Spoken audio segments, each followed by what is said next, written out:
Assalamualaikum warahmatullahi wabarakatuh. Perkenalkan saya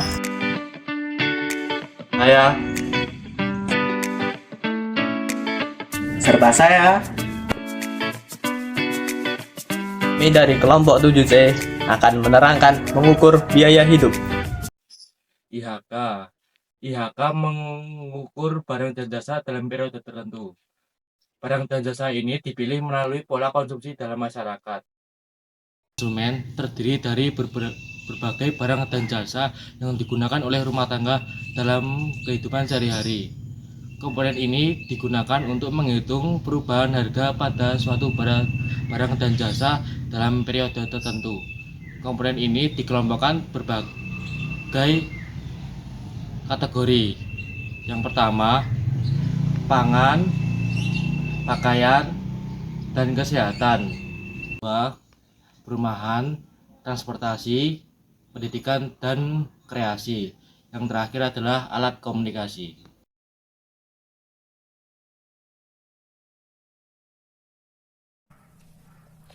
Yang dimaksud dengan bias substitusi adalah ketika harga berubah dari satu tahun ke tahun yang berikutnya, harga barang tersebut tidak berubah secara seimbang.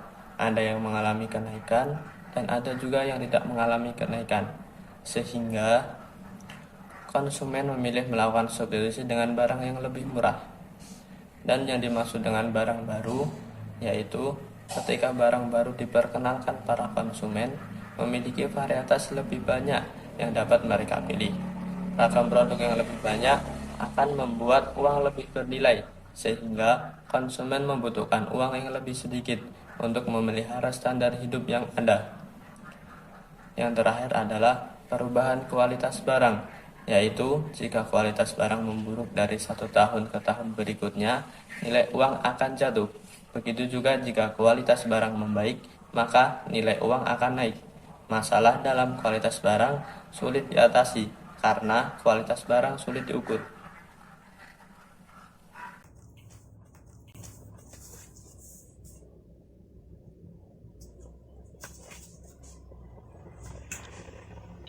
Akhirnya aku punya uang 1 miliar. Udah bisa nih beli mobil.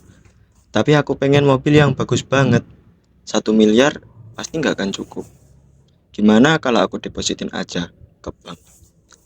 Nah, nanti kan bisa jadi banyak karena ada bunganya, biar cukup buat beli mobil impianku.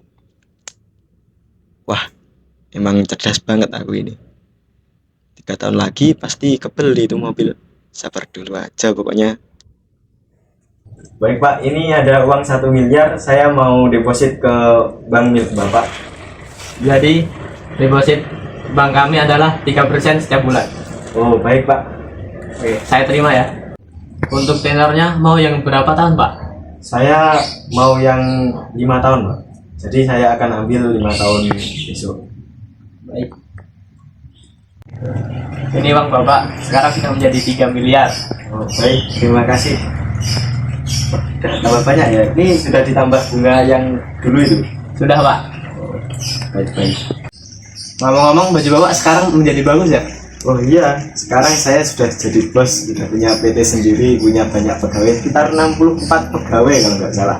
Oh, karirnya sangat melunjak ya Pak? Oh iya, emang bisnis di bidang pemulung itu memang sangat bagus sekali untuk tahun 2055 ini. Baik Pak, ini ada 3 miliar. Saya mau cari-cari mobil. Katanya mobil di bawah itu bagus-bagus. Kamu butuhnya mobil apa? Saya itu kalau ada Lamborghini Pak, boleh Pak 3 miliar? Lamborghini 3 miliar ya.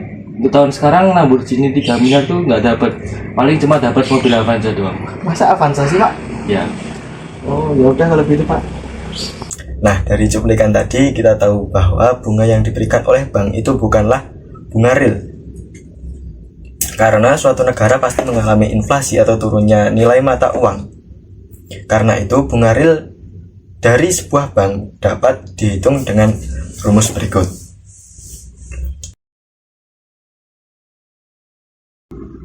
Hampir sama seperti studi kasus yang ada pada buku Pengantar Ekonomi Makro karya N. Gregory Mankiw pada bab perhitungan biaya hidup yang membahas tentang film apa yang paling populer.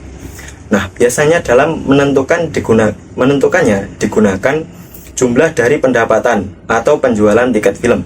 Dan ini berhubungan dengan nilai mata uang, yang mana harga tiket dari tahun ke tahun pasti akan semakin naik. Maka untuk menentukan film apa yang paling populer haruslah diindeksasikan atau disesuaikan dengan tingkat inflasi agar bisa ditentukan kepopuleran film tersebut secara real dan adil. Begitu juga dengan menentukan nilai mata uang dari waktu ke waktu. Misal kita ingin membandingkan gaji kita dengan gaji kakek kita, maka harus disesuaikan dengan tingkat inflasi atau diindeksasikan. Nah, untuk rumusnya sendiri seperti ini. Jadi tidak bisa gajiku 3 juta, gaji kakekku cuma 300 rupiah, wah pasti banyak gajiku. Tidak bisa seperti itu. Jadi harus diindeksasikan terlebih dahulu atau disesuaikan dengan tingkat inflasi. Intinya, dalam kita menentukan nilai uang dari waktu ke waktu itu harus diindeksasikan. Tidak seperti si Arden tadi, dia emang agak bodoh tadi.